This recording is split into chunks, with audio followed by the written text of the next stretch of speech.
Yes, well, good afternoon and welcome to Talk Sports. It's our weekend program, and what should I say? Okay, let me get it right now. Okay, I think I have it right now. Okay, so once again, welcome to Talk Sports, and our program. Well, as indicated, we are on various time zones. Okay, so I'm on one time zone. My guest is on one time zone and my co-host is on another time zone. So we have been trying to make sure that everything is okay for now. But once again, I want to welcome special guest Kirani James on our program. It has been quite a while. We have been, negotiating and trying to get, everything in place.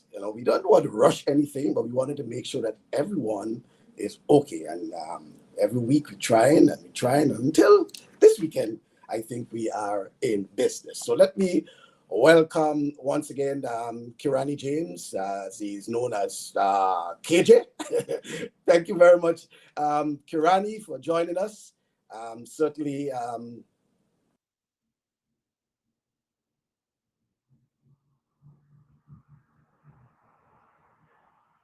Okay. So I think you're hearing me now.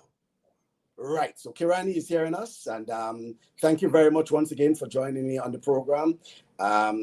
It's always a pleasure having you, and I know it has been quite a while. And as we've been saying, it took quite a while to get you on the program. Also joining me on the East Coast is Rudian. Rudian, are you hearing me?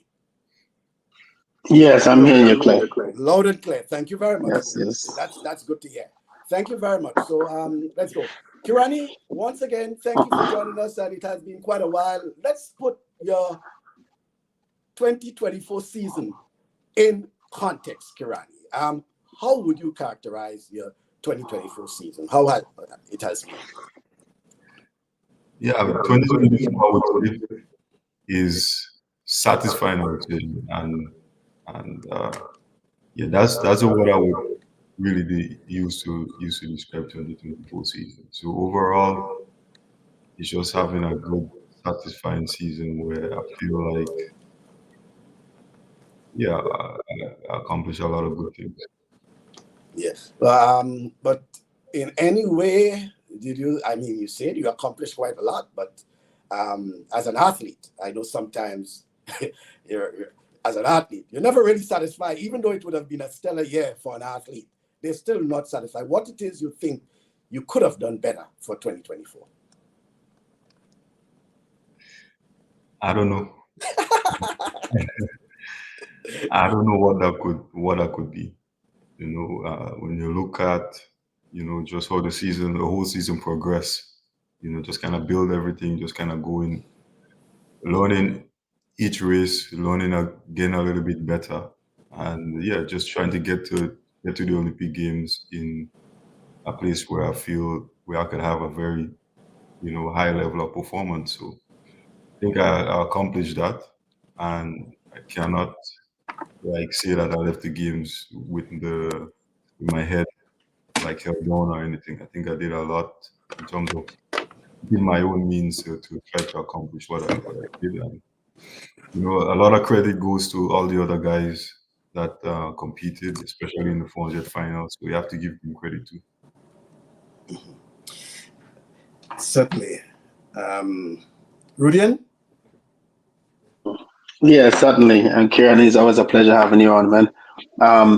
Surely, I know Michael asking the question, but as a fan, as a 400-meter runner myself, and a former Olympian, it surely says that there is not much you could have accomplished. Yeah, I think you did it all based on a fan base. We're watching it, based on all the stuff that you have been through over the year, even the past 2 years. Certainly, I think your expectation was more than what we was expected. So when I look at what you did, and I said, man, he can go another 4 years. Like, based on the performance, right? But I mean, the body do talk to us at times, but you had a stellar performance for the year, and I don't think we could have asked for anything better or more. you give it everything you had. You left it on the track, and surely, and that we should definitely say thank you for that. There's nothing, and a fan looking over, what else can you give? That you give it everything. You literally left it on the track, and at every meet you go to, you progress, and you did it all. You did it all. You did very well. So Um, surely, I am pleased. all right, but Kirani, looking at let's look at the Olympic Games and then we look at the Diamond League. But for the Olympic Games, what what was the frame of mind going in for the Olympic Games, Kirani, knowing that most of your competitors are younger than you, even though you had the experience on your side, but they had the youthfulness, I should say, and coming in with some very competitive times. I recall probably 2, 3 years ago, let's pay tribute to the late Harvey Glantz, their coach. He said that in 2, 3 years that times, the 400 meters will continue to be the marquee event it is now. Prior to that, we know the 100 and the 200 is what everyone was looking forward to. But we are seeing now that the 400 meters is the go-to event for meets. In some cases, it will be the final event of that meet. So going into the Olympic Games, what was your frame of mind, Kirani, with all the challenges you have had for that particular year?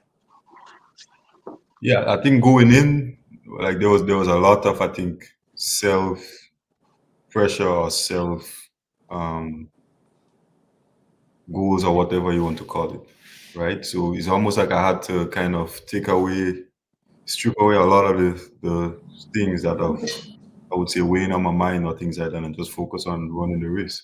It's almost like I really had to like relearn the whole process of going through the 400 and understanding that, just trying to just simplify things a little bit, and just focus on, yeah, it's 400 meters, like, yeah, like you, and how you just say, like, the event is highly competitive, highly competitive. When you look at the field and just how much talent you have, every race is you have to be on top of your game, or otherwise, somebody is going to capitalize if you're not there. So it really was about, just trying to kind of reignite that fire and that passion a little bit, and just focusing on, yeah, just worry about things that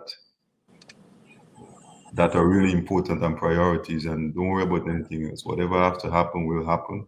Don't try to put too much pressure on yourself, and just focus on how I've run the race in past Olympics and past years, and try to just focus on that. Kirani, at any time did the passing of your late coach had an effect on you in terms of your preparation, your participation in competition?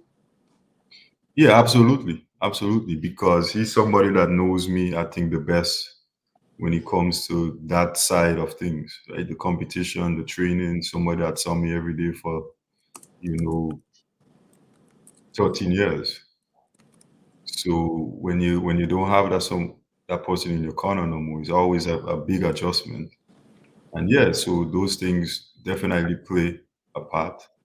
But at the same time, I'm very grateful, very blessed, very thankful to have somebody like, Chris Lawrence that was with me, the end of last season and coming in this season, to kind of continue that philosophy and continue that training, and to be there with me and to kind of just share those moments. So, um, I'm very grateful that he's here, that he's here to help me just go through all these things.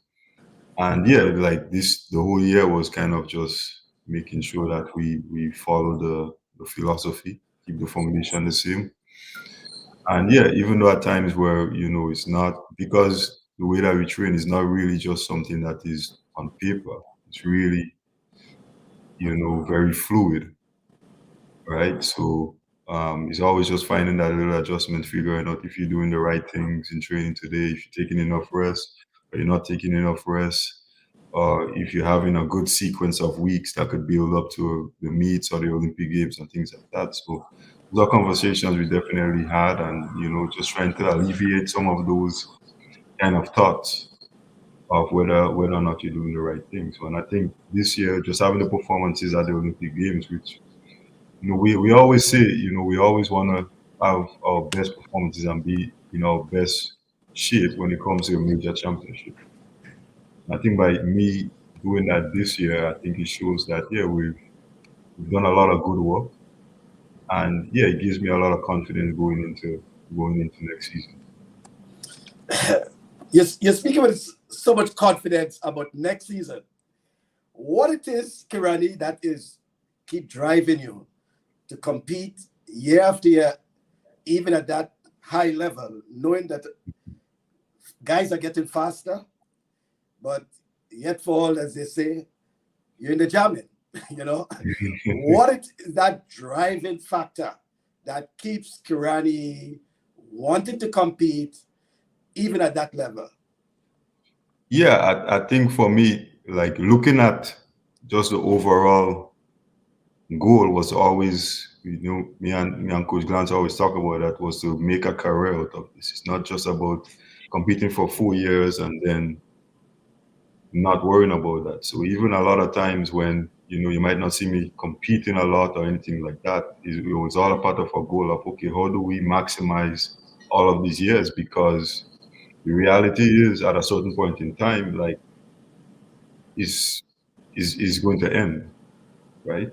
And you want to make sure that when you're in that position that you maximize and you get everything out of it, that you can from the sport. And so over the years, like I would say, like motivation and things like that, it changed, or it ebbs and flows a bit, right? So early on is it's just about focus on competing, just running, just going and representing my country, and just trying to make sure that we're on the map, that we're always in the conversation when it comes to athletics or Olympics and sport, right? And over the years, as time goes on, sometimes that tweaks or it changes a little bit, where sometimes you have to focus on, okay, what are my own personal, what are things that I want to do, that I want to get out of the sport. But like I said, the overarching philosophy or the goal was to always make a career out of it and to be consistent, right? To always be in the mix, right? Because track and field is one of the most difficult sports there is, and to be winning a lot, you have to be very, very special, right?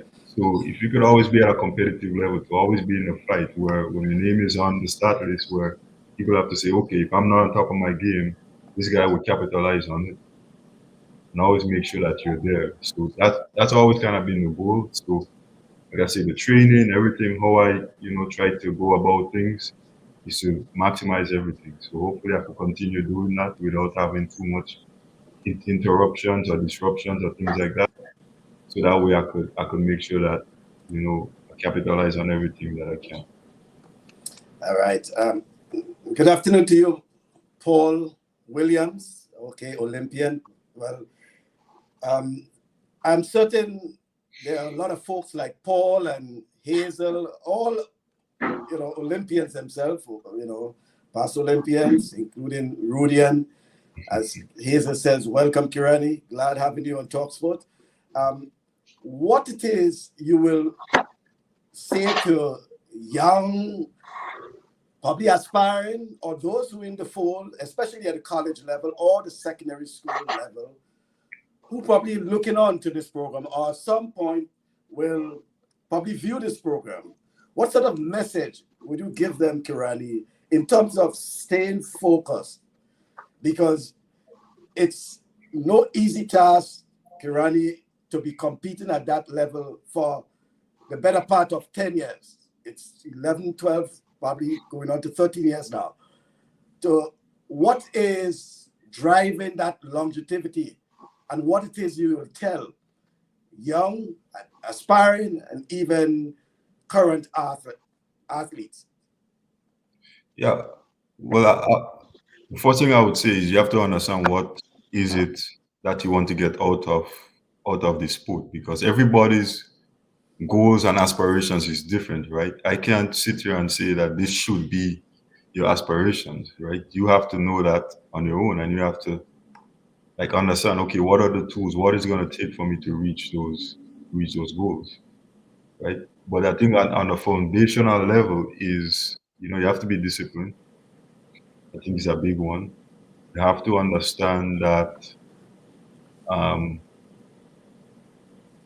not everything is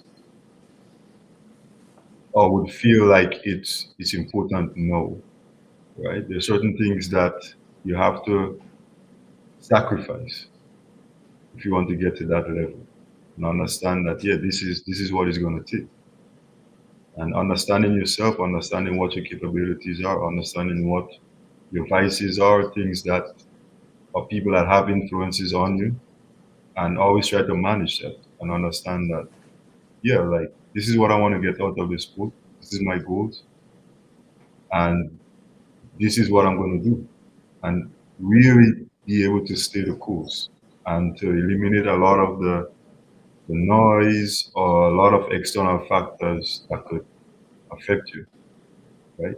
And always be around good people. Always seek advice from people who have been there, from people who are at the level, and that people that you trust. So that way you could get a good um, mentorship when it comes to these things. Because if they have been there, done it, or maybe they have made mistakes in the past, and they could say, okay, this is the road that I take that didn't go so well.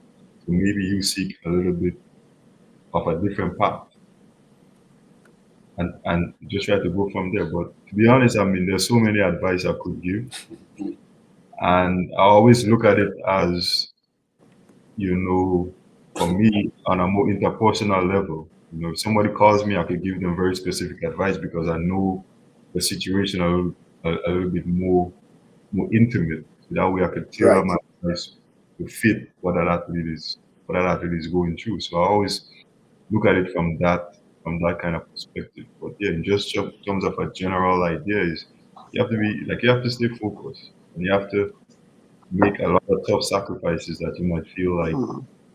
yeah, you're missing out on these things, but some of these things, like when you accomplish your goals, is gonna be there, and you're gonna have all the time to do Well, If I just ask one thing while we're on that, Kirani, you know, when people see you run, including myself, we see you for less than 50 seconds. Every time you run is less than 50 seconds. But what a lot of the younger people don't know, and I want you to tap onto this and just give some advice, is that it takes you 15 years to run that under 50 seconds. It didn't just happen overnight. And just to tap on that for a younger generation, knowing that it's take time. It takes the work into it. So if they can just tap onto that, because all they see is you running the 43 seconds or the 44 seconds. They don't it. see that 15 years to get to that 44 seconds. Because Yeah, like you said, it is your career. You take that path that this is your, as we say, bread and butter.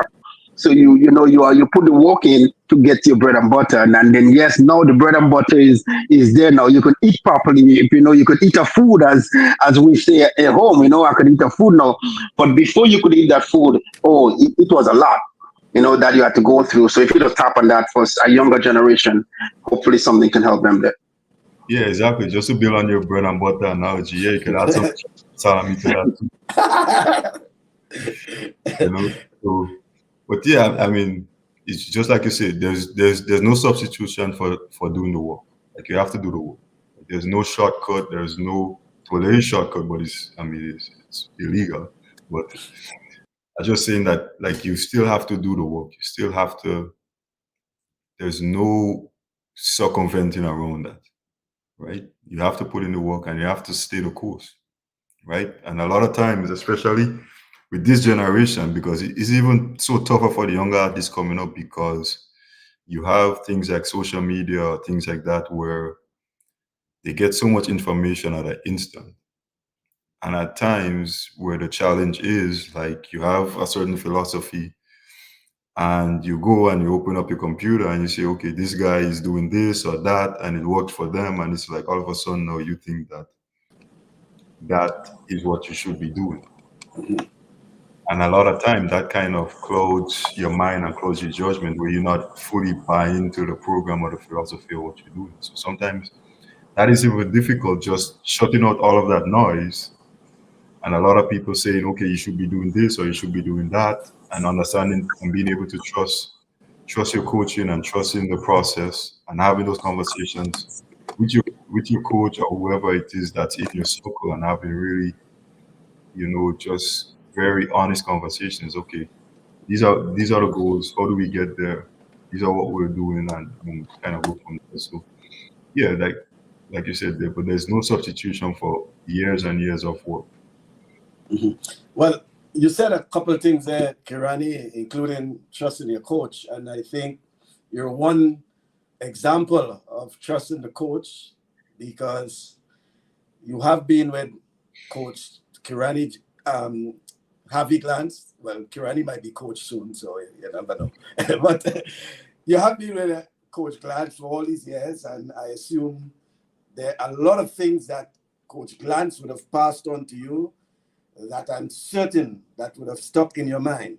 By the way, folks, I see some of the comments are coming in, and that is what it is about because we wouldn't be asking a lot of the questions. It's a discussion. So I'll be taking a lot of your questions and comments and transfer it to Kirani. But Kirani, talking about staying focused, because I know you spoke about a little earlier, but there's so many things that some of this you mentioned, like the internet and all these things. How it is that our young athletes can really stay focused because there are a lot of challenges now. Yeah. They are more in the technology age. In Rudians and Hazel and Aline Francisque and others, there wasn't the onset of so much of the internet and all these sort of things. In fact, getting information from Aline Francisque and Hazel used to be by phone. I used to have to call them to get get information. But these days we have internet, instant. You can watch our athletes compete just about every meet. So how do you pass on the information to those young athletes in terms of staying focused? Because it's easy for them to be sidelined. It's a lot of glamour. I mean, you could have fallen victim to all this glamour, celebrity status, all these sort of things. What it is you have been doing, Kirani, and that probably you can pass on to these young athletes to ensure that they remain focused and ultimately, what is very important, being humble. Yeah, well, you never want to take your situation for granted or sport for granted, right? Because is when you have a certain amount of talent, there's not a lot of people in the world that could do what you do or want to strive to do what you're doing. So I think a big thing is you don't ever want to take that situation for granted where you feel like you've arrived or you're it. But you always want to be able to have that humility where one, you're receptive to taking advice from like credible people, right? Like you look at, for example, with Grenada, we have a lot of past Olympians. Who we have, for example, we just formed from this group, the Grenadian Olympians Association, where like something like that is an incredible resource where you have people who have been at games and championships and Panams and CSC and all these things where athletes could get good advice, where they could get good message and know those that came before them. So understanding the history of the sport is a big thing too, and not really getting too caught up in a lot of the things because a lot of things that you see is not fully accurate. I would say it's not fully. There's a lot of fluff, right? And you want to be able to discern, okay, what is genuine, what really matters, than what is just there just for views or anything like that. So yeah, so for me, like it's always more interpersonal when it comes to these things. And yeah, even when you're looking at something like this, I think it's important because um, just with my experience and things like that is something that I want to use in a way where it actually helps people and understand that yes, there's not like this big secret to how things are, right? It's just simple fundamentals that if you follow that, yeah, you could get there. Um, let me give it some of the comments. Obviously, you'll have to prepare to laugh at some of them, Kirani. But let's start with John Utley say, thanks for all the years running strong and wishing you all the best in the future. Lincoln Toro Deputy says, I have an assignment for Dr. Kirani James when he retires from track and field. I'm making him Governor General of Grenada. I told you so, Kirani. Sam is saying, your longevity is because you know and understand your purpose. And Clef Depredine, extend to Kirani best wishes for me. Question, in his last race, that's the Diamond League, I saw surprise on his face, more so that when Wade Van de Kerk finished his race, which required medical attention after. Am I correct about you being surprised? Well, you being Kirani, he wants to know about whether or not you were a bit surprised. There was some sort of reaction from you. So tell me what it was like at the end of that race. What was the reaction? Because there was something as if, I don't know what happened there. Yeah. I think it was just one of those races where the guy on the outside, really, when you look at the way that he finished, you really didn't see that happening. And it wasn't you alone, eh? It was like Yeah. Even the other athletes, the other competitors were probably surprised like you. Yeah. And it's not anything taken away from the athlete because, yeah, he's a talented guy. You know, the first time we ran, I think he was in London. He actually beat me in that race. So I know him, right? So, but yeah, he was just coming from all the way outside. And if you look at where he was coming off the turn, things like that, at a certain point with experience, okay, how much control you have in a race, right? Especially when with certain guys around you, right? And him being so far on my peripherals and not being able to see him, I think that was a little bit surprising. It was like, okay, where did he come from? So, but it's no like not like I'm denying his talent or anything. I know he's talented, but I thought the race was under control. He just had that burst of speed or burst of power that I think it took everybody off guard. Let me go with some of the other comments.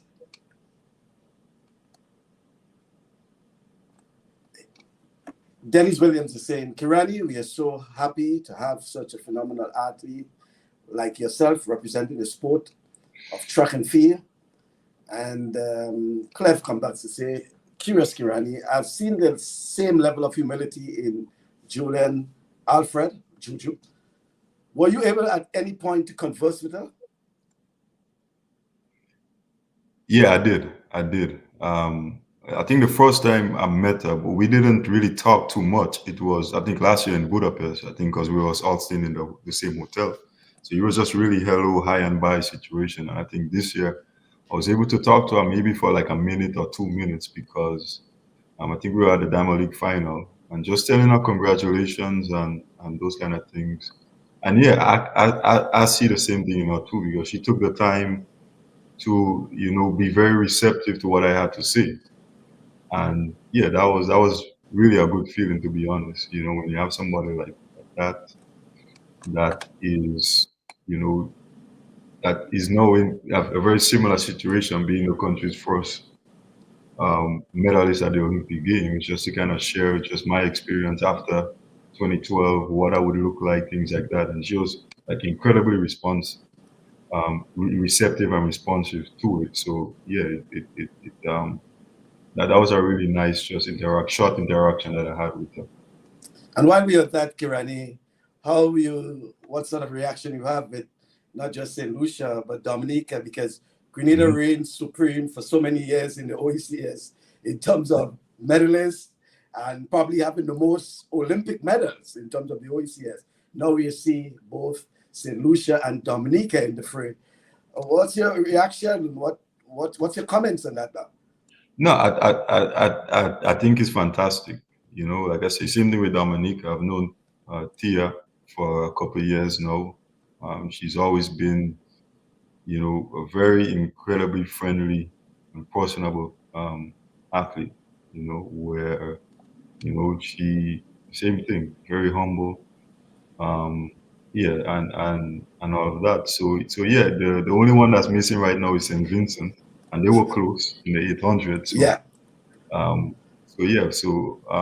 What I hope is that for me, it kind of galvanizes the, the leaders in those countries, or even in ours, to look at it and say like, yeah, like we're there, we're capable of competing and continue to compete at that level. So how do we maximize and capitalize on the talent that we have, and how can we do it within our structure that is feasible and that makes sense for us? Let me get back to some of the comments momentarily, but this was the surprise, Kirani. Yeah, that was a surprise. And this was you congratulating him. And that's Dobson. Yeah. And you were congratulating. That's Samukonga. Yeah. That's the young African that we need to keep a little eye on. Very talented. And somehow, Kirani, we spoke about that, but not you, but on our program some time ago, that even though you were not a winner, but somehow you were like the winner. Because all the selfies, and even after Dobson left, apparently, I saw the cameras were still on you and you were enjoying that. Is that the sort of reception you get from, especially from Europe? Yeah.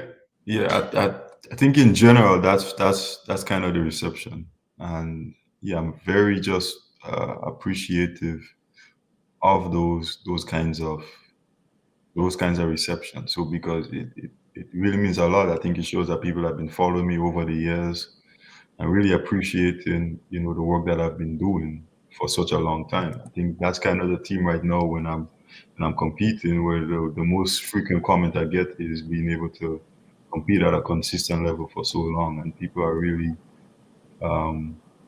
just show a lot of love, and you know, for me to just be there and to still be able to do it at a high level. All right. So some other comments. Edwin Sams from New Jersey saying, good evening, Kirani. He says, Kirani continues to be humble, and that's one of the reasons he continues to be a role model for the sports and all of us.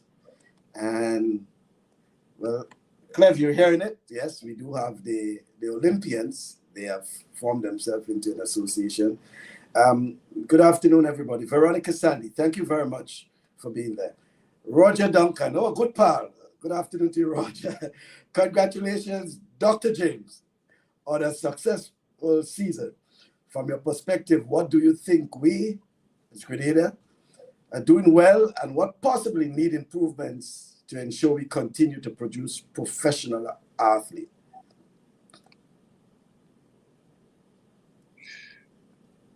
That's a tough question. How much time do we have? No, we have time. We have time. Talk to you, Randy.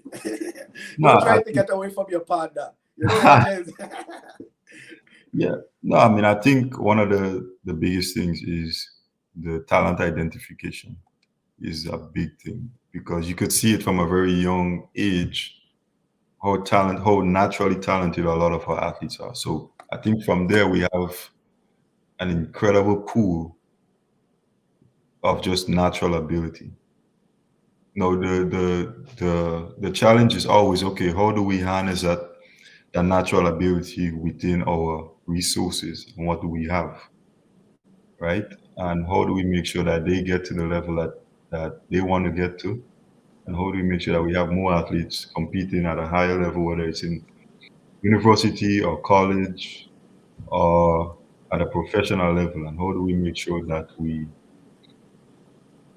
help them, right? Like I always say, like one of the biggest challenges that a lot of athletes have is when they come up to university up in the States or wherever, and making that transition to being, whether it's a professional or semi-professional, how do we make sure that they have the tools and the resources that they need to get to that level, right?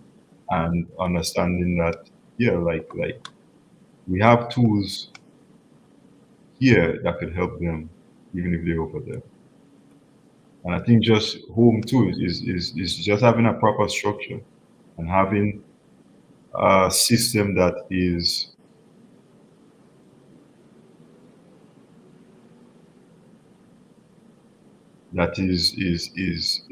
fluent, right? And fluid because you know we have so many different organizations and it's important that we understand that, yeah, like they could all help each other and they could all work in a very cohesive manner where these things, like a lot of things, whether it's just information, can be shared.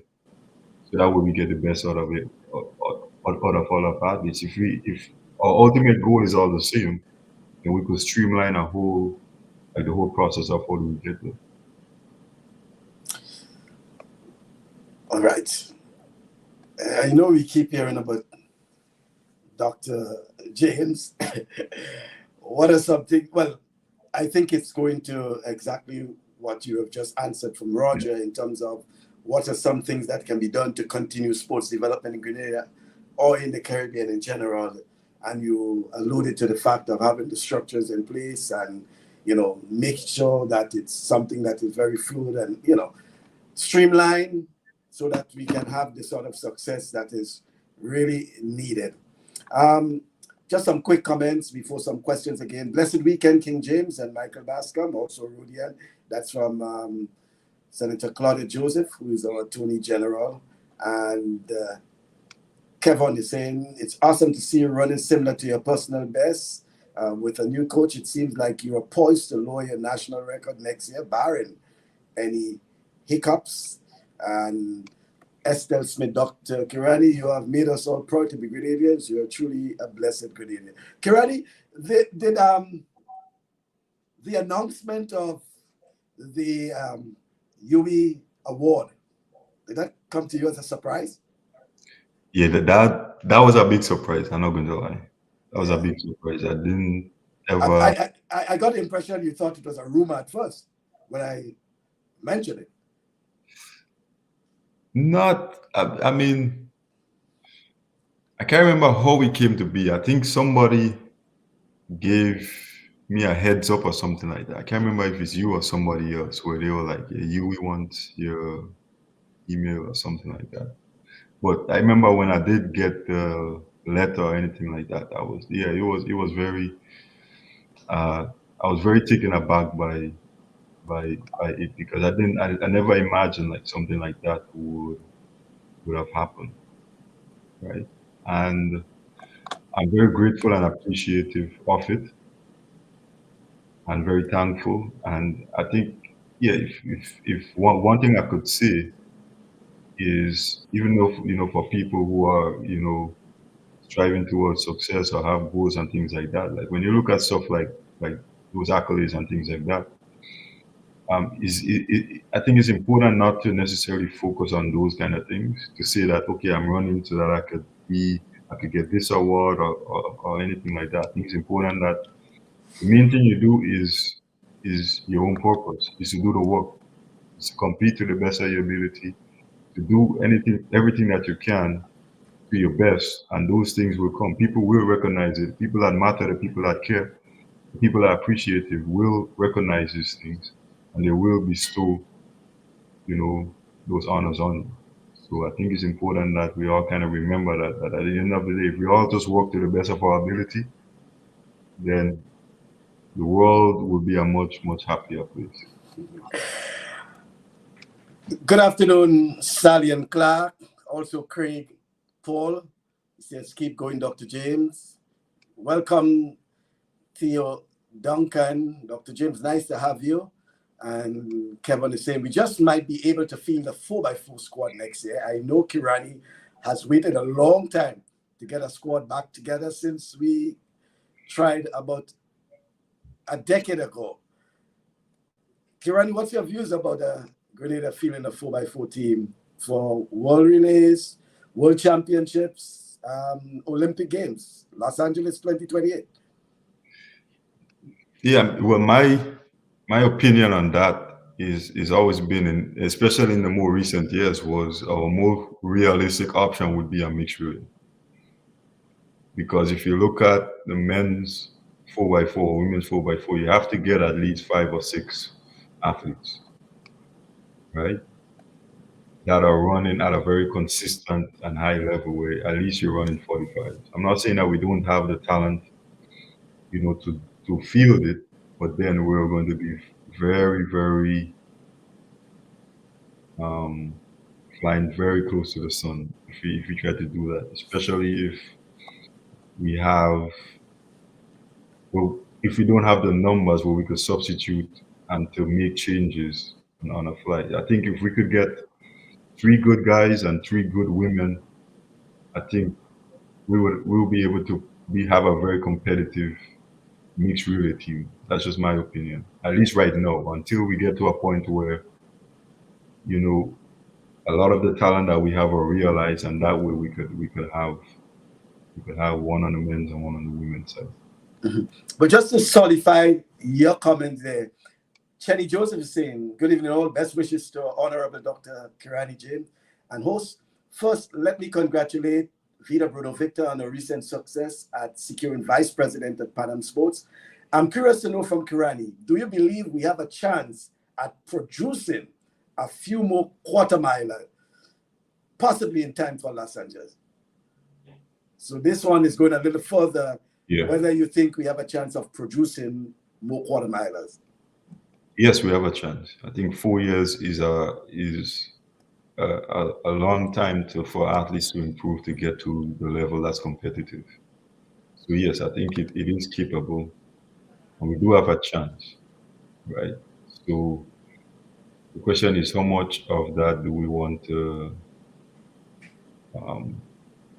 put like pressure on the athletes or things like that? Because I think at the same time, we want them to improve at a very natural level, right? Not just physically, but also mentally, right? And to try to get to that level where, okay, we are competitive. Because what you don't want to do too is you don't want to put a lot of young athletes in bad situations where they're competing against, the top level, and then that breaks their confidence or it breaks their spirit, right?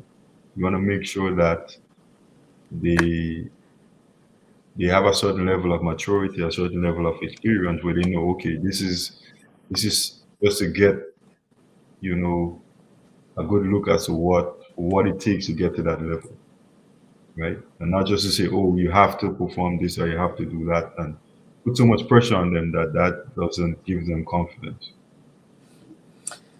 I must put some of the comments because Rudian is from St. Patrick. Most likely you'll have to pass through the parish of St. John to get to St. Patrick. My wife is from St. John, so I have to pay some sort of respect. So when I see certain names and comments from some of the folks who are very dear to Kirani, I cannot pass that. So first of all, I'm James Celestine, sending love, Kirani James. So that is one that I must really, as I say, big up. The other one is Leon DeCotto, Dr. the Jaguar James, blessings and love. So I want to make sure that is get out of the way because I have to pass through St. John's and I don't want those folks to stop me. Neither is Rudian. Big up legend K. James. Clef says talent identification and stable investment. Athletes, GPS is imperative, not an option to track our young athletes overseas. And that's an issue we always have in terms of Kirani. We have seen so many of the young talents just wither away. We have seen them on the horizon. They have been competing well, and for various reasons, we have lost them through the system. And I'm seeing the point that Clev is making, but how do you think we can ensure? Because you say we have time at least for Los Angeles 2028, but how we ensure that those that we have now and those that we have seen and have identified, they can stay in the fold to ensure that we have what we can achieve in 2028. Yeah, I agree with the athletes GPS idea, because I think it's important that we follow the athletes wherever they are and we keep in touch with them. I think over the years, I think there's a consensus that that's always been a problem, where artists would go away and they wouldn't hear from anybody or any person in a decision making capacity as to what's happening with those athletes. I think it's important that not that some athletes might need more than some, whether that is financial support, whether that is moral support, or whatever the case may be. You have to keep in touch with the athletes that are out there and understand what is going on with them, what do they need, what are their struggles, what are they having success in, what is working, what is not working, and these things. So that's what when I talk about a streamlined system, right? There's no reason why, when you look at let's just look at athletics for just at when you look at athletics, right? I mean, there could be a way where there's a very strong, cohesive cooperation between whether it's Ministry of Sports, Olympic Committee, Athletic Association, like those. Like you could have a relationship where all of these tiers of decision makers are working in a more cohesive way, where things could say, okay, this is what we have, this is what we don't have, and you could tap into those resources and help each other in a more efficient way. If I can tap on that as well, Kirani, and I'm only speaking because I have spoken to ministers who are in the government capacity, and one of the situation is a lot of these athletes that travel, they don't know they travel. So they have to have those kind of relationships. And yes, everything you say, they should be in place. But the athletes also have to know they have to build that relationship with Ministry of Sports. So in the past, we hear that there are athletes in Jamaica, going to school in Jamaica, and Ministry of Sports don't know about it because they don't have that relationship. So they have to build a relationship, curriculum, and they have to have things in place. Something that we spoke about quite a lot on this program, my Michael and I. I have spoken to people who is in situation to make changes, that they have to have a system in place that can support and help the athletes. And one, they have to know who they are. If it's a system where the athletes, and not only in track and field, in sports in general, where even if they have to register, so they know of those athletes, they know where they are, so they can track them. Because some of them, they don't have a clue where they're at. And that goes for many sports, right? So they have to have because you look at, the kids leave high school, and they leave at a young age, and sometimes they don't get to go away right away.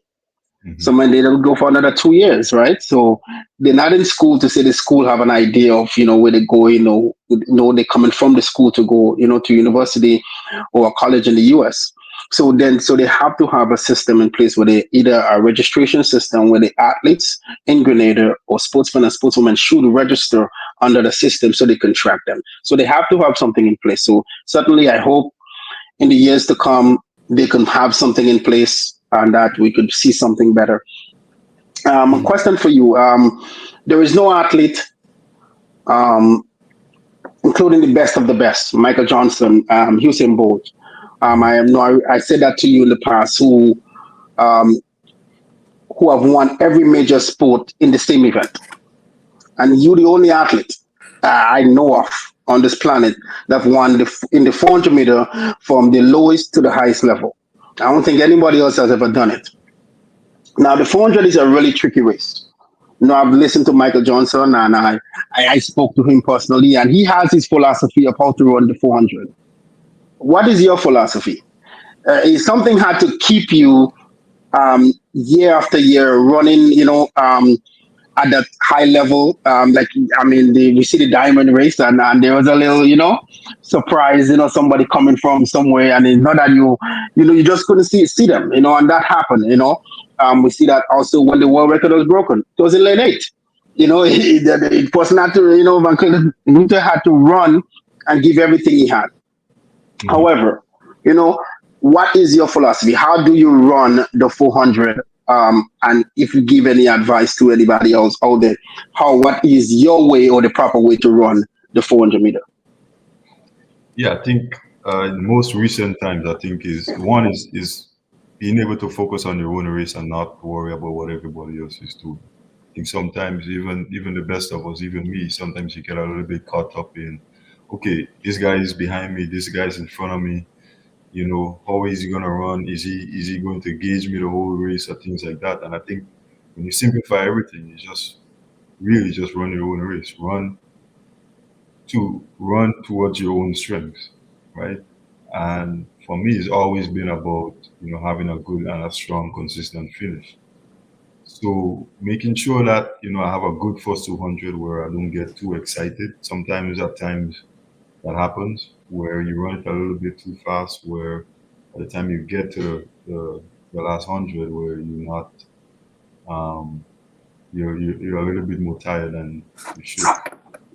So I think it's making sure that you have a good first 100 where that kind of carries you out into the 200, into the next 100. And then from there, the third 100, just make sure that you position yourself or you put yourself in a position or a way where you know that, okay, you're going to have a chance to fight at the end. No, we always talk about, and it's something else, talk about having that mixed relay team. And it's always something we talk about, which is our best hope in going to the Olympics. It's a mixed relay team. And you mentioned if we could have 3 solid men or 3 solid women. Are you saying that you are part of those 3? Yeah, 100%. And is it based on your schedule, based on the meet you go to? Because the mixed relay, it might be the first events, and I'm pretty sure it might be hard to do the heats and the finals. But you're also going to have your 400 meter schedule, which is 3 rounds. Yes. I mean, you of course, if the team make it, you're going to have to train your body and train the mind to do that. And I'm pretty sure you are saying that you are capable and willing to do that. Well, I'm saying that would be the best option for us.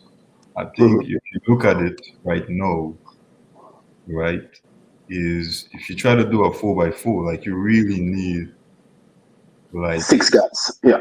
6 guys, 5 good guys. Yeah. Right? For example, you look at a team like this year, like you look at a team like Botswana. Yeah. Right? They had 5 plus 1 because they had a 200 meter Tobago. Yeah. Tobago. So I don't even count him in that pool. He's somebody that they could pull in, right, into that. But they had 5 guys, right, that are capable of competing. So let's say, you look at a guy like Tobago. If they had 4 or 3, all of a sudden, now you're pulling him out from his main event, the 200, pulling to run the heats of a 4x4. Right? So I'm saying if we trying to capitalize on what we have, on the resources that we have, then I'll have a legitimate shot of making a final and being competitive in that final. I think it will be the mixed relay. So true. Yeah. I think the 4x4 right now is so loaded. Yeah. Right? Just to make a final for us, just at least right now, realistically, you need to run your 4 best guys. Yeah. Maybe in the mixed relay, you might be able to get away with it, where you leave off one of the guys who has an individual event or something like that, and maybe you're able to we make the final. But I'm just looking at it from a very realistic perspective of what we can do. And I think, at least right now, I think our shot of being competitive in a final itself, I think it will be the mixed relay. Mixed relay. So true. Yeah. I agree with that. All right. I'm not saying we can't get four guys to run a 4x4. I think we could get four guys, but will we make the final? Would we be at a very highly competitive level? Well, I know it's 5 o'clock on the East Coast. It's 4 o'clock and 3 o'clock, wherever it is. But and even earlier with Kirani. And I just in requesting Kirani if you can give us some extra minutes because there's so many comments on the board that I want to pass on to Kirani. Yeah. Well, I'm feeling a bit happy, I should say, because the mayor of Gov is saying that I'm an honorary Gov man. So I can get it out of the way and I feel happy. And, I have nothing to worry about. But Clever saying, very prudent suggestion, Dr. James. Makes relay more realistic. Congratulations also to Rondell Bartholomew on his coaching endeavor. Have you seen that comments, that post about Rondell going into coaching? Yeah, I always tell him that. I say either you're gonna be a coach or you're gonna be like a trainer or something, because this man loves the gym. So I was saying, we haven't spoken in a while, but I knew that was always something in his wheelhouse. So I'm very, if that's the case, then I'm very happy and very proud of him of just finding a way to still be involved in athletics and still being able to share his own knowledge, because he's been through a lot, man. Like, he's been through so much, and I think a lot of athletes would be able to learn and pull a lot of knowledge from what his experiences were as an athlete.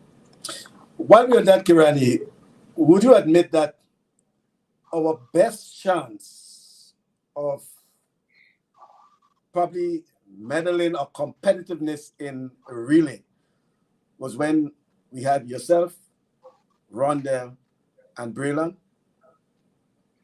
Yeah, I think that would be very accurate. That would be very accurate. But I So think at the same what went time, wrong? I think it was where one was in form and the other one was in form. I think when Braylon was in form, I think Rondell was still dealing with injury. So I think it was always two and not really three at the same time. So even then, I would still advocate for the mixed relay. It would have still been competitive and had a better chance in the mixed relay. All right. Hazel says the Grenada Olympians Association will be working on a system tracking athletes in colleges and universities. Karen Toussaint, another former athlete himself, said, glad to see you're still doing great, Kirani. Thanks for doing Grenada proud. We all remember Karen Toussaint many years ago. Hope on a later forum, more information will be forthcoming about it's Olympian, eh? Remember, it's Olympian Association, not the Olympic Association. We don't want to...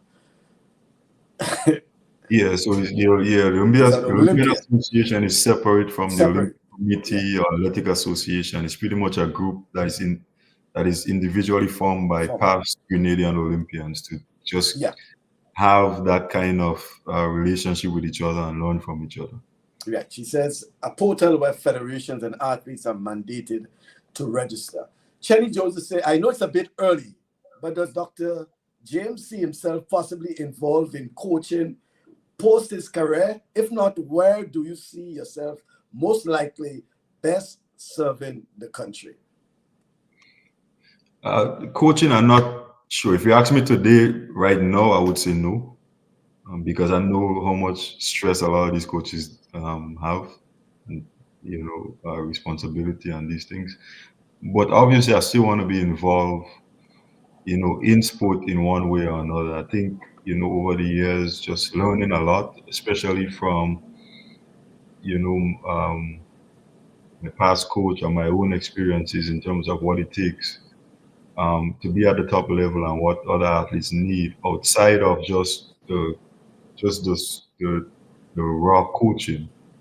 right? How do we make sure that we help athletes in a way where they can maximize their ability? And I think, um, yeah, I think there are certain ways where I think I could help give back in that type of way. So maybe not directly coaching, but maybe in another way, whether that's through mentorship or something else where, I could have um, just a way of trying to help athletes reach their maximum potential.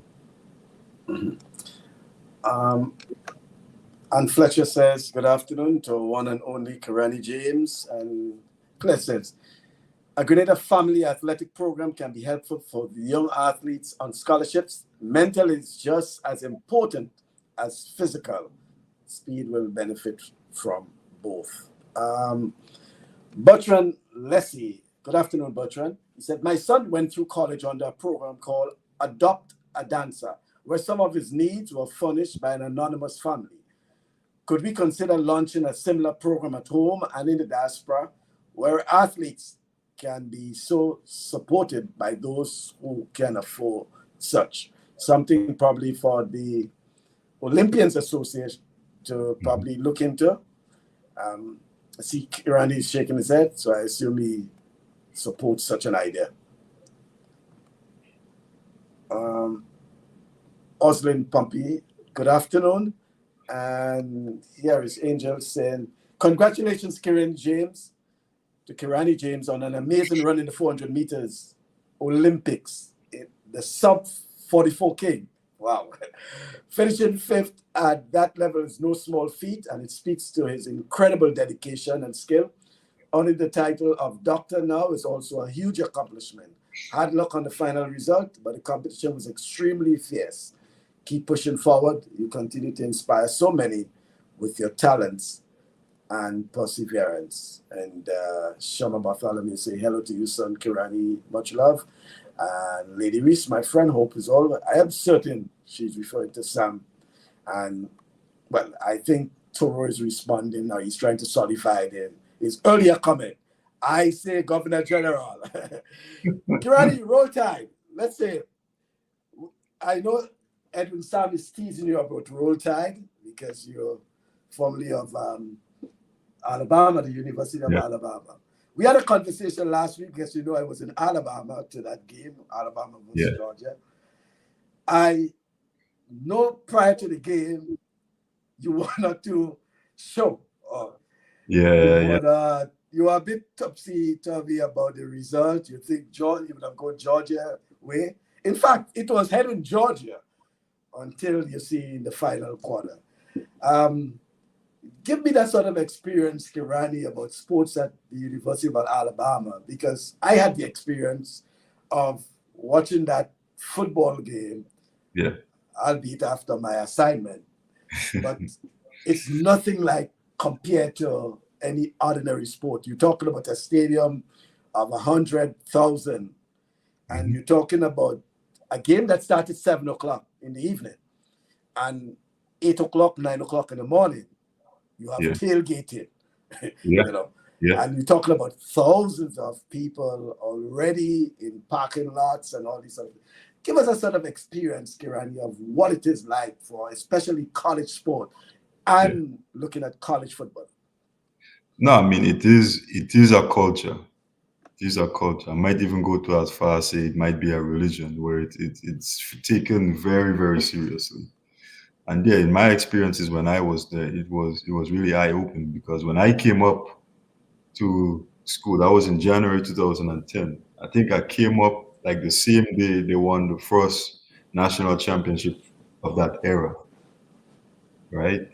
And they had to push back school a couple of days just so that students would be able to go to that game. That's just to show you how serious it was at that time. So, and from there, like I said, I mean, the guys you talk about celebrities on campus, like those guys were celebrities on campus, right? And I mean, it's a very interesting and experience to have. When you go to the tailgate, like for example, like one of my friends in Alabama, Roger Myers, he always does like a pretty like really nice tailgate, You know, we used to always go to that. So, so yeah, I mean, it's really something that's taken seriously. So when you have a game like that, especially knowing the recent history between Alabama and Georgia, I think that just made the game a lot more exciting. So yeah, that was a game where yeah, there was a lot of emotions. There was a fluctuation of emotions just watching the game. So, but I'm glad that we pulled it off.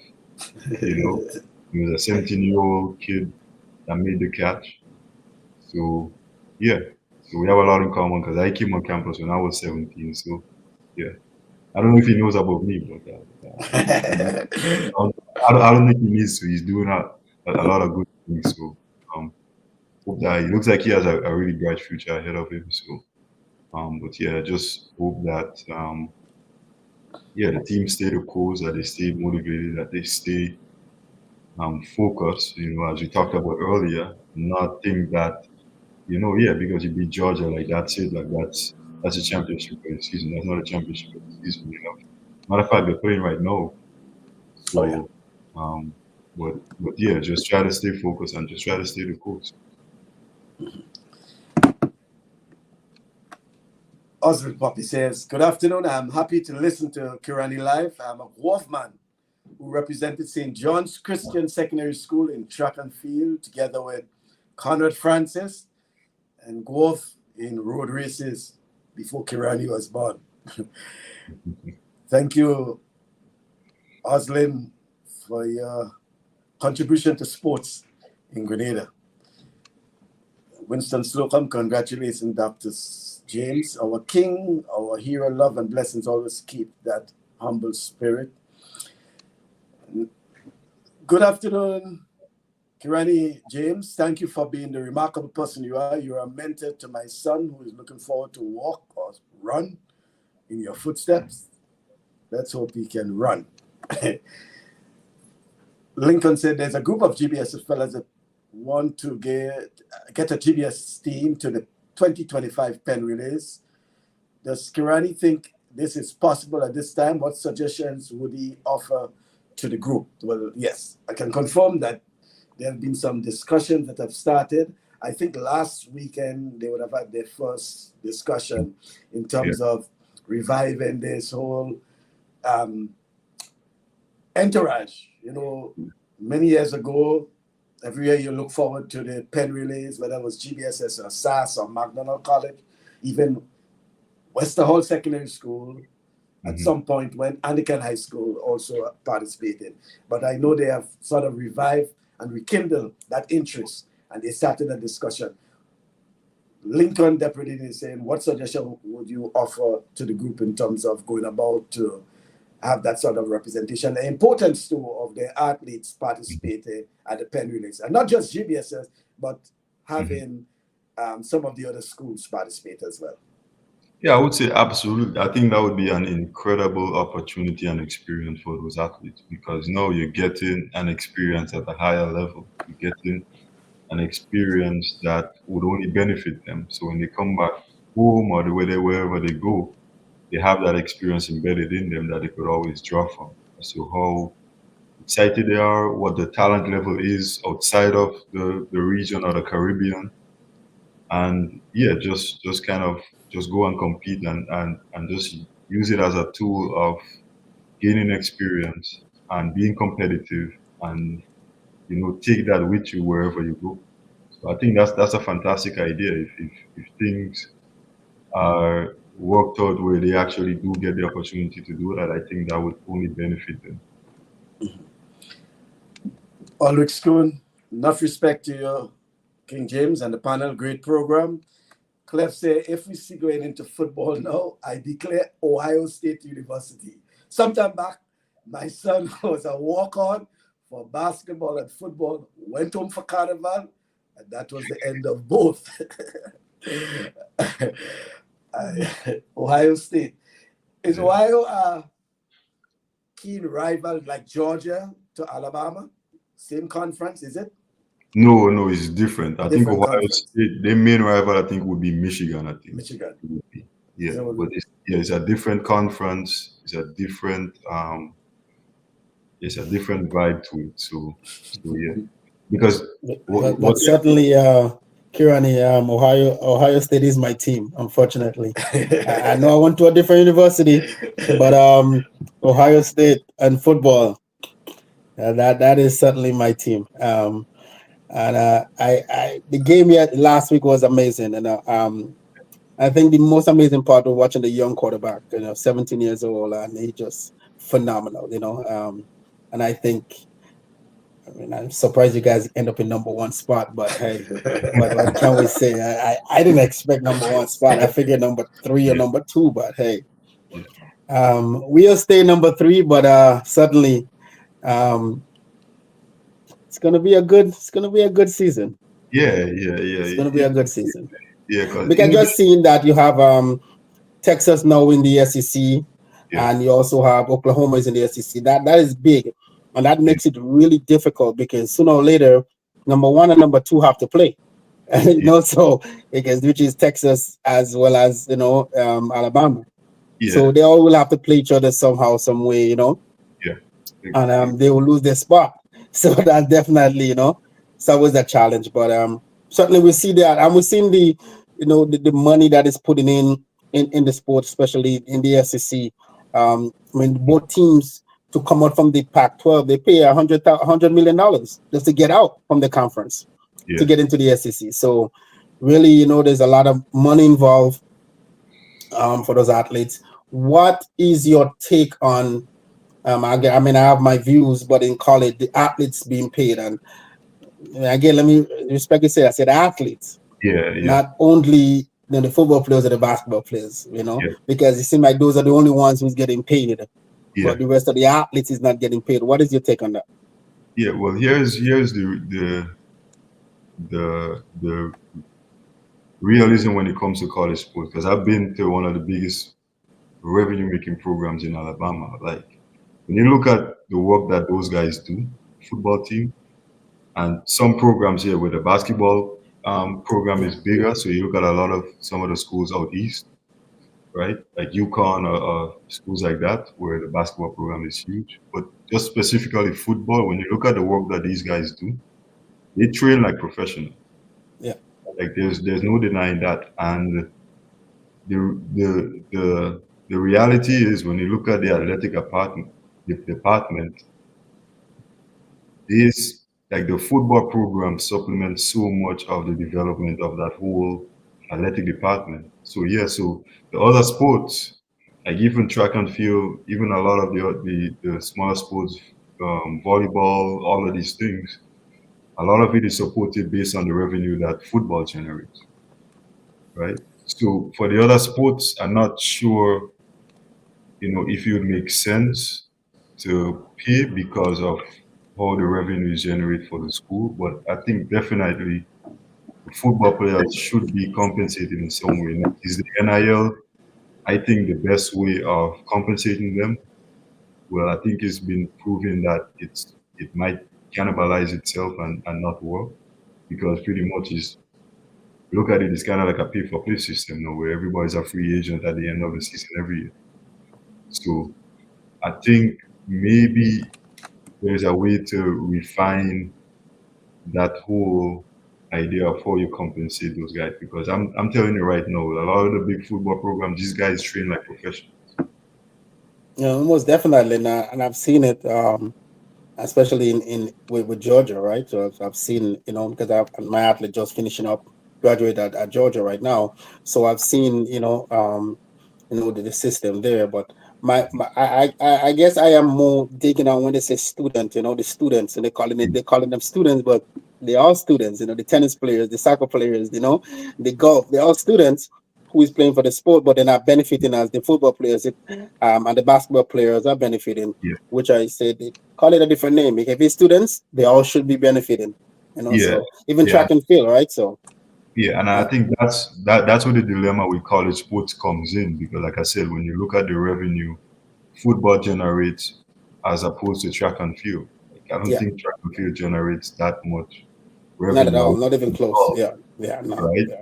And like I said, like when you have a program that, has a 150 million in revenue every year, like I Yeah. said, that supports the whole athletic department. So all the physios, trainers, weight room, all of that stuff, they pretty much pay for it, right? And that's just the reality of it, right? So yeah, like other sports, yeah, you get a full ride scholarship, and I think now scholarships are changing. I think like even in track and field, I think it's like 40 scholarships for side thing. I think it's something crazy.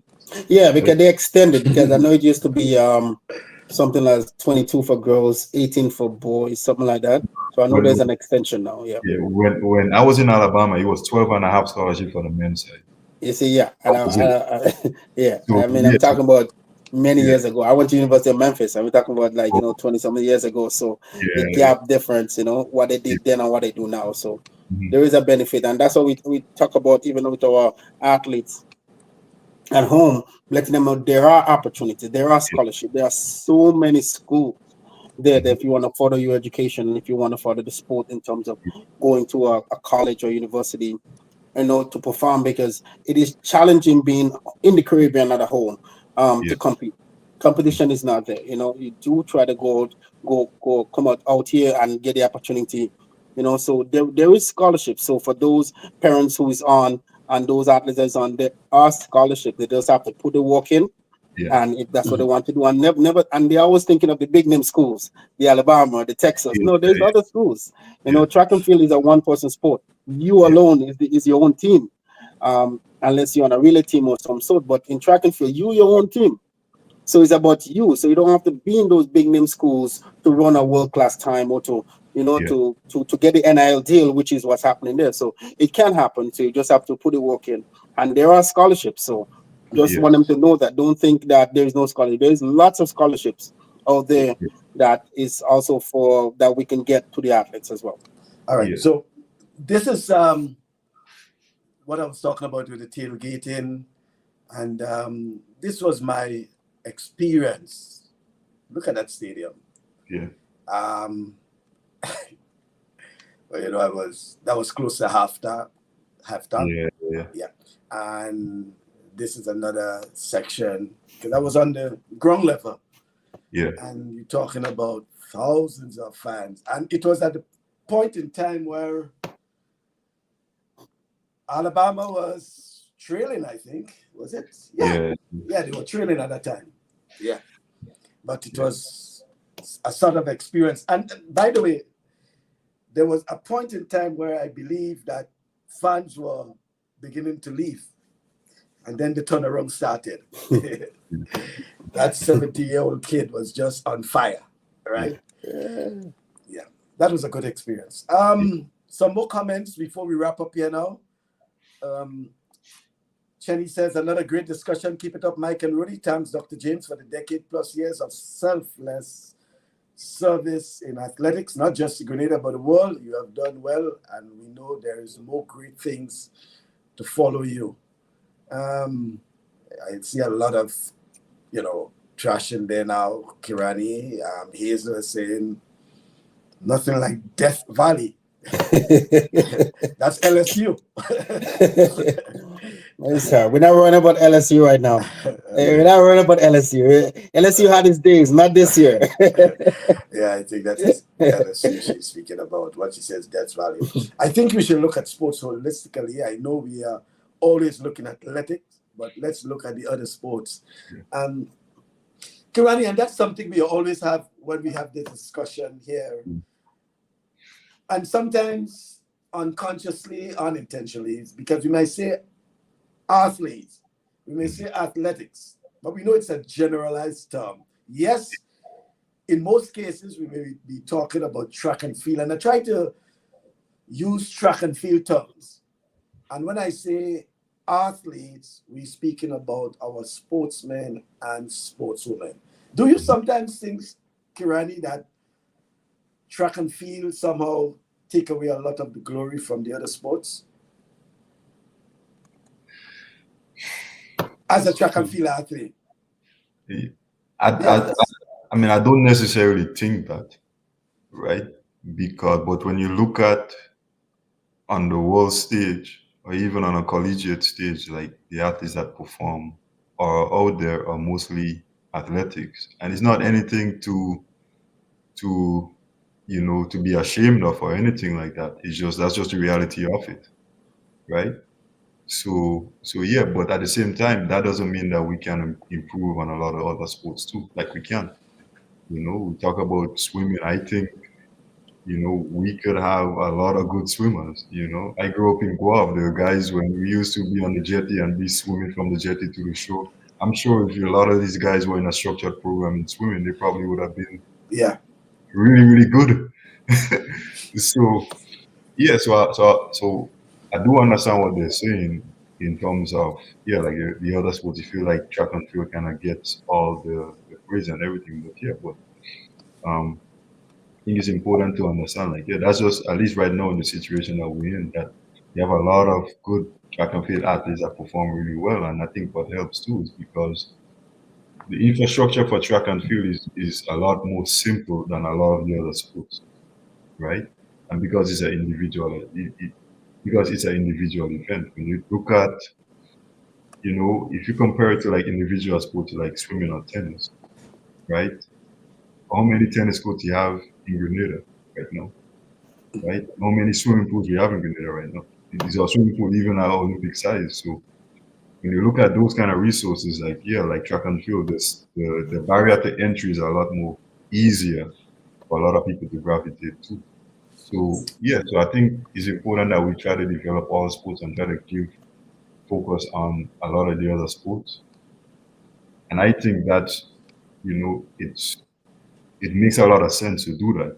So but I think right now is you're having a lot of success in track and field, but that doesn't, for me personally, take away from a lot of the other sports that we see a lot of athletes competing. So yeah, even football. I'm a big football. When I go home, every time I go, I watch St. John Sports School if I can. So is and I know a lot of guys on the team. I know the coaches, things like that. So but at the same time, when you look at you know just the exposure, I think athletics just gets a lot more exposure because you have a lot more people out there. I have a two-part question, Kirani. Outside of track and field, and you started track and field at a very young age, but what other sport you had an interest in at a very young age? And when you're not involved in track and field, what other sport you take a keen interest in? I know you just mentioned about being home and looking at football, and I know you are a Barcelona diehard fan, but what other sports? Like you go to the Olympic Games, for example, and outside of track and field, you go and probably take in some of the other sporting disciplines. Just share with us some of those. Yeah, so I mean, I grew up playing a lot of basketball. I think my father, my brother played a lot of basketball. My brother was actually really, really good. Yeah. Probably still is. That's Gary. Yeah, Gary. Yeah. So that's a sport I always follow. And by the way, you grew up at a time when St. John's had probably some of the best basketballers, the best basketball teams, sparklers, etc., etc. So that is understandable. Continue. Yeah. So basketball is a big one. Football is a big one too that I really follow. Outside of that, not much. I would say that I follow very closely. I would say that's the top three. It would be athletics, football, basketball. And probably playing a little golf now. Well, I don't know if I don't know if I'm playing golf or the golf is playing me.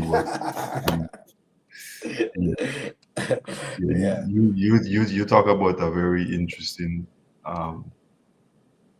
sport or activity, you want to call it, is it's not as easy as it looks as it looks on TV. But yeah, keep on trying, keep on playing, and over time, just try to get to a level where we'll be okay at it. Yeah. There's an interesting discussion going on there with Oslin Pompey. He says, "I'm James Celestine. I know that you are watching. I know that you're proud of your relative. I don't think he knows about me. And then she says, no, I don't think he does. And he says, thanks to you, I'm just happy for Kirani and his achievements. And Kirani, do you think that that is one of the problems we have had over the years? And probably you would have probably put a little more consciousness to it because, for example, Donald Pierre was one. I know you idolize Aline Francisque and Donald Pierre. You have heard about them. But prior to that, don't you think that a lot of our sporting icons, there were less information, not much information was shared. People hardly knew about them. And probably you being on the scene now, you probably brought a little more awareness to those folks. Mhm. Yeah, I would say I agree. Even though I knew about somebody like Donald Pierre growing up because I think he was very close to our community and people always talked about him as a 400-meter runner, especially because I think that's what he did. So, but in terms of other athletes, I think over time you learn who those other athletes were, and a lot of times you learn is when they approach you and say, "Yeah, I was in the Olympics and I did this and that," and then you go and you look it up or you take their words at face value, and then you figure out, okay, that we had teams that have been competing, you know, since in the 80s. So yeah, I think it's important that we understand the history, that we understand those that come before us, that kind of set the path or lead the path for us, and understand that and know who they are and know that they're just as so we are having our own story, they're also a part of our story too, because they're the ones that set the level and the standard. All right. Let me just wrap up with some of the comments here. Negra Ferguson says, my son, Devonnie Ferguson, was part of the 4x4 relay team that went to Peru. So, yes, he can run. So, I think that's the under 20 because I think they went to the under 20.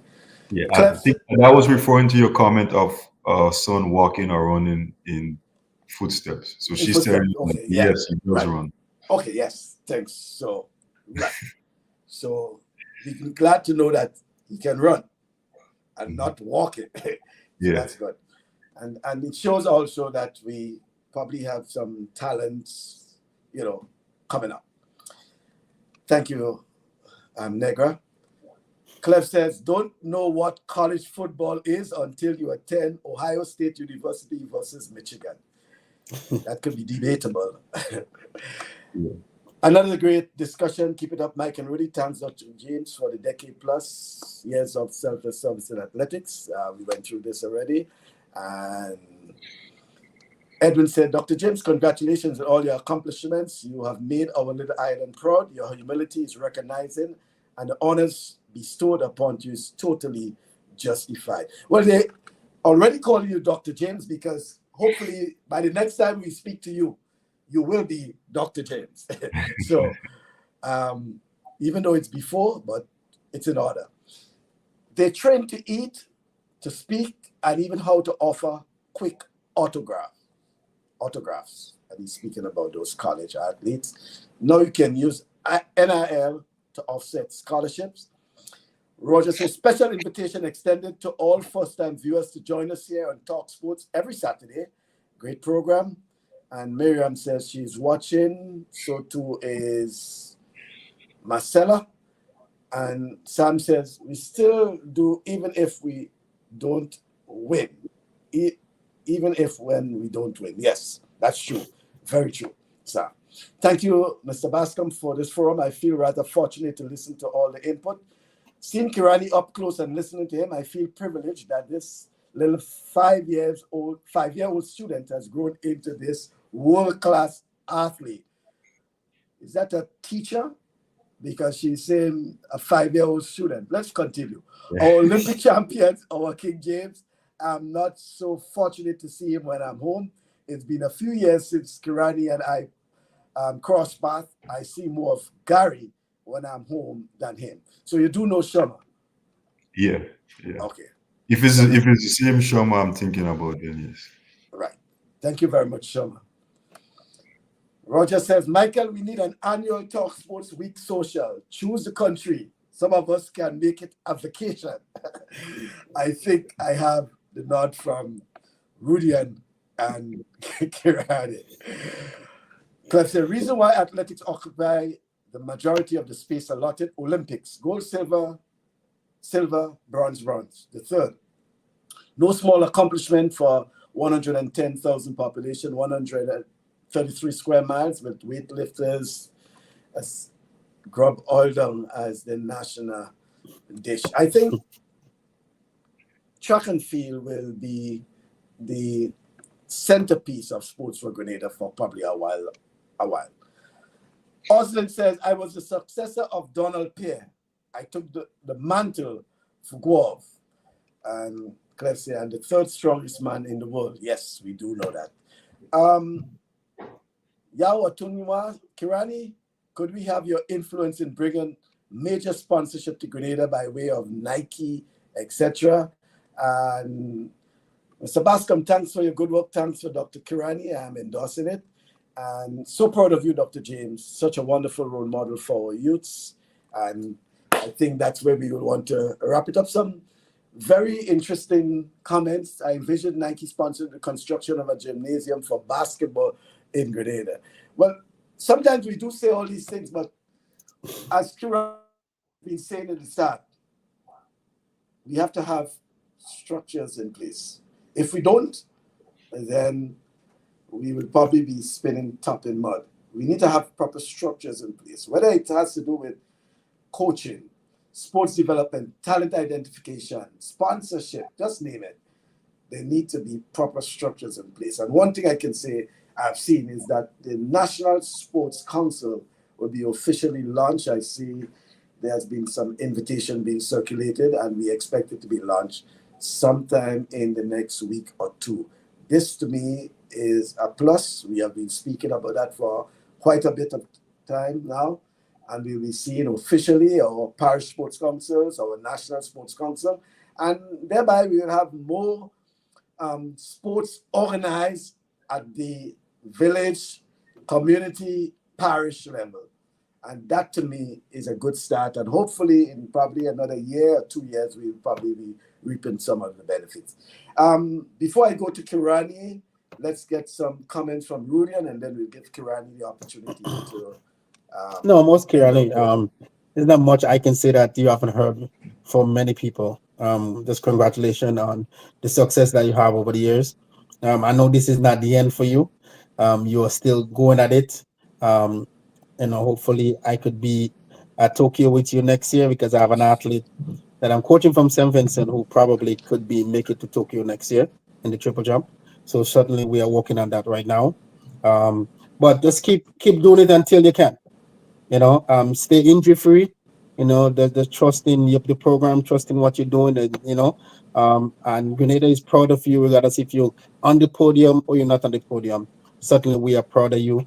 We truly love you, and everyone will stand with you, regardless if you fall or if you rise. Grenada is with you always. Thank you very much, Rudian.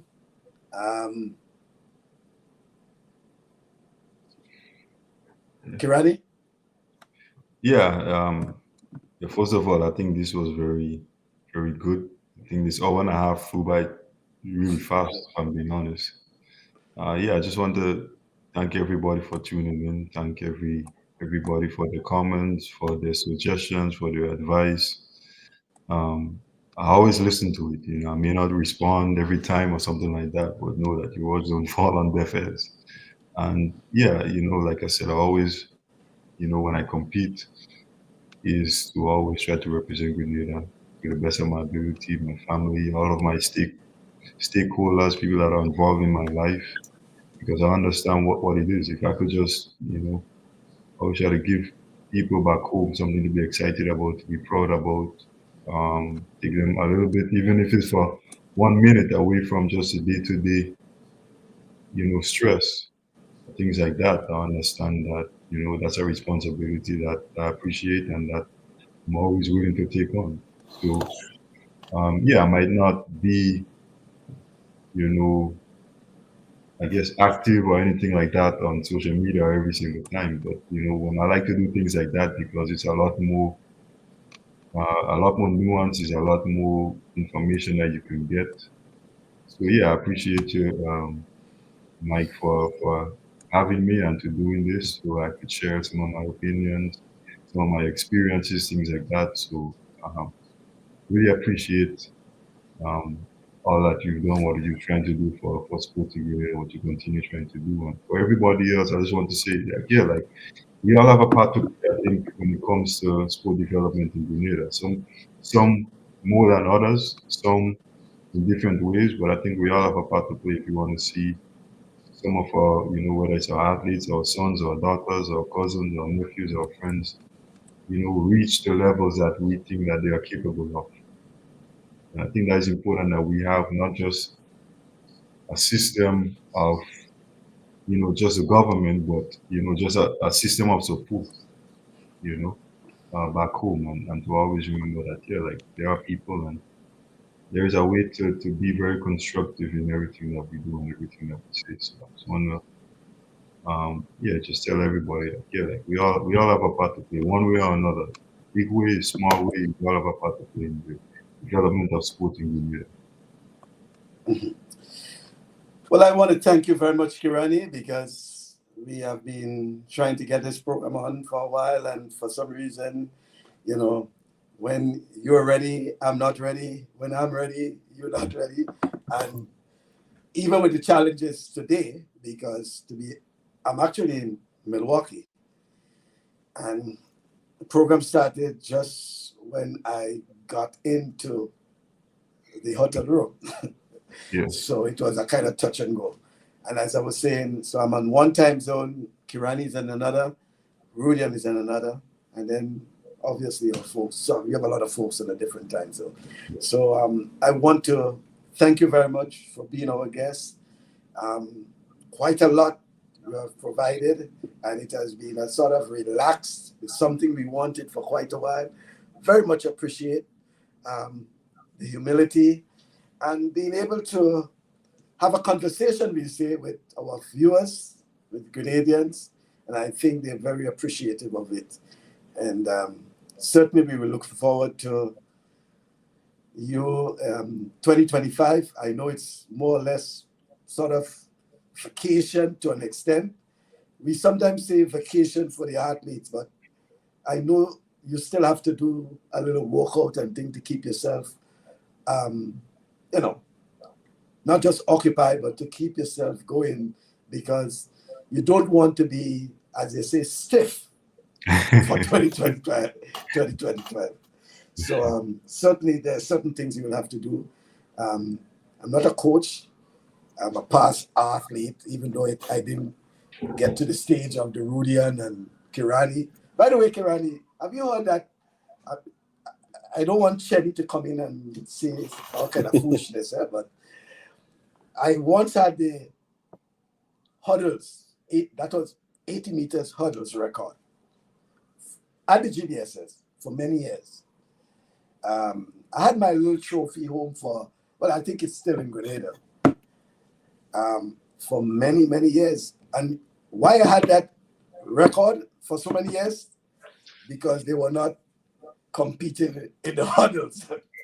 So it stood there on the books for so many years because there wasn't the hurdles. I think, and it's only after probably 10 or 15 years, they brought back hurdles at the GBSS, at the sports meet, and someone broke the 80-meter sub-junior hurdles. But that was my claim to fame for track and field in Grenada. Yeah, something I was proud of at the GBSS. Every year, I will look at the program to make sure that the name Michael Bascom is there in the record books. No longer theirs, but that was fun. But thank you once again, Kirani, and I want you to enjoy your vacation and looking forward to the 2025 track and field season. Thank you. Yeah, thanks very much. Okay, right. Thank you very much, Rudian, as well. Yeah, have a good one, Kirani. Enjoy the vacation. Thank you. Okay. All right, folks. So that's all from our folks. Let us also, as we said earlier, congratulations to Vida Bruno Victor as Vice President of the Pan Am Sports. That's a big achievement. Unfortunately, Mr. Keith Joseph for the St. Vincent and Grenadines did not make the cut in terms of being elected president. He was vying for the presidency of Pan Am Sports, but we have Vida Bruno Victor as the first vice president, I should say. There are three vice presidents. She was elected as the first vice president. And we also have today the Kellen Baptiste Foundation. They have their annual football, it's all in an endeavor to raise awareness. As you know, Kellen Baptiste was a former national player, and he passed away some years ago, and his brothers formed this foundation, and they basically tried to keep his memory alive. And in the name of Kellen Baptiste, they are hosting this annual football competition. Sometimes it's the national team versus the ex-nationals, and it has been something that has been taking place for some years. I'll get you some more information in a while. Then the Rugby 7 is returning to Grenada later this year, I think in December. And then we have the Grenada is playing. Who they're playing? I think I will get that information. But our men's national team should be playing in the Nations League competition. Congratulations to our national netballers finishing second to St. Vincent and the Grenadines in the ECCB netball tournament. St. Vincent and the Grenadines won, Grenada finishing second. And then we have the CPL final, St. Lucia Kings versus the Guyana Warriors come tomorrow in Guyana. St. Lucia Kings. Well, we do have one. Joan Jeremiah plays for the St. Lucia Kings. And our Roy Lewis is the manager of the St. Lucia Kings. So we do have some interest in terms of supporting the St. Lucia Kings over the Amazon Warriors in the final tomorrow. So the 6th annual Kellen Baptiste Memorial Football Match featuring in Game 1, it's 100 under 15 versus Just Sports under 15. And in Game 2, we have Grand Mall Generals versus Real Old Men FC. And then Game 3 is the Kellen Baptiste Select 11 versus 100 FC. All of that is taking place at the Montrouge playing field. It's presented by the Kellen Baptiste Foundation, Inc. So just in case you want to follow up on the Kellen Baptiste Foundation. So their football matches on at the Montrouge playing field. It's Game 1. It's 100 under 15 versus Just Sports under 15. The Game 2 will feature Grand Mall Generals versus Real Old Men FC. And the Game 3, Kellen Baptiste Select 11 versus 100 FC. And I like the idea of how every year they bringing in others into it. They have the under 15. Sometimes they have the ex-national. They have I know once upon a time they had the policemen. So that's good. So if you do have the chance to go down to the Montrouge playing field to support the Kellen Baptiste Memorial Football Match, please do. It's a worthwhile, endeavor. And I think we must give some kudos to Kellen Baptiste and others because they have been, really trying to keep the Kellen Baptiste name. Former national goalkeeper. As you know, he has represented Grenada for many years. And certainly they're trying to keep his what I should say, his focus. Yeah, trying to keep it alive. Very much. So thank you very much, Kyron. This is what is actually happening. If I can give you some more information. So it's the 6th annual Kellen Batiste Memorial Football Match. Thank you very much. And I'm looking forward to the more support for some of our foundations. Also, if I can tell you that the Grenada national men's football team, that is what I want to say, the Grenada national men's football team, if we can continue to support them, they in the Nations League, and they're looking for their promotion. Promotion, yes.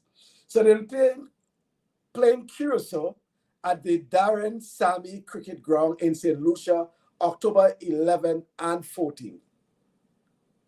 Yeah. So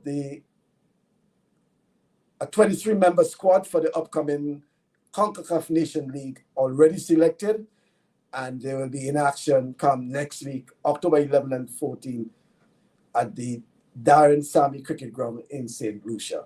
So Grenada versus St. Lucia. And then also they mentioned the